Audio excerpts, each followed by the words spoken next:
going on, guys? It's your boy JT, and welcome back to the channel, and welcome to the first ever episode of our brand new series, Leeds United Hot Takes. We're going to be doing this every single match week, sometimes 2 times a week if there's 2 matches. I'm going to be putting on Twitter and the community tab on my channel, asking for your hottest Leeds United takes, and the spiciest ones are going to get featured on this video right here, and we're going to have a little talk about. And the first take we got is coming in from my guy Jake, who said Farke is the most overrated manager we've had in my 32 years of supporting Leeds United. Whew! Most overrated manager in 32 years. Damn, that's a strong statement, because I mean, I've been alive 23 years and there are a whole host of fraudulent managers that I can think of. I mean, you're looking at Sam Allardyce, Javi Gracia, Scabala, Jesse Marsh,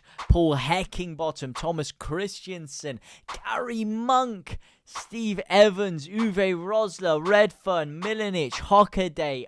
The list is endless. Now, a lot of these people weren't necessarily rated on the same level as Daniel Farke, and what I can see about it is people always talk about him, you know, especially outside of the club. People that aren't Leeds fans, they say, listen, mate, your manager's amazing. You're definitely going up. This is what they were all saying to me last year and this year. Oh, he's the best manager in that league. He's amazing. He's championship greatness. He's definitely going to get you up. But if that was the case, if he was that elite in this division, then surely he should have got us up last year, because our squad, listen, even if you don't think it was better than Leicester's, it was by far better than Ipswich's and Southampton's. We should have been going up last year if he was that great. Yes, there was mitigating circumstances in the summer. So I can see certain levels to what you're saying that I could potentially agree with. You know, he's not quite as good necessarily as people think they are. He was at Norwich. He did have amazing players that did help him creatively. You know, you look at the likes of Emi Buendia and Aarons and all these guys. They had some elite players to help them get up. I would personally say Gary Monk might just about overtake him in that sense, because a lot of people were very, very infatuated with Gary Monk, but he did flatter to deceive a lot, and he was a bit of a Chris Wood merchant. But I don't know, mate. It's certainly a very interesting one. I wouldn't necessarily quite agree with it, but I can see a lot of valid points from it. The next take is coming in from my boy Michael Balnoff, and he says, at the end of the season, Schmidt will have played more games and had a bigger impact than Jaden Bogle. Jaden Bogle, of course, £5 million. Big signing for Leeds United. Schmidt, very, very highly rated by a lot of people that I've been speaking to. Leeds fans, very, very excited about him. Now, do I think he'll have a bigger impact than Jaden Bogle? It's too early for me to say. I haven't seen him in a Leeds United shirt. When you play in this team, it's completely different. It's a different league. It's a different atmosphere. It's a different pressure level.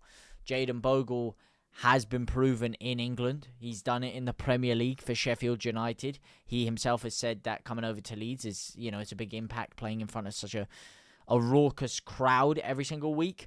But I do think Jaden Bogle is slightly underrated. That's what I will say. I do think Jaden Bogle has a bit more to offer than people are saying. And when I look at the way he's improved defensively over the past few weeks, I think this is one is a little bit too early to say personally. Matteo Joseph will have 20 plus goals and assists this season. Woo! 20 plus goals and assists. Now, I'm not sure if you mean combined goals and assists, but if you're talking 20 goals and 20 assists, that is the craziest take of all time. But 20 plus goals and assists, it's not too far out of the realms of possibility, considering Dan James himself got 20 plus goals and assists.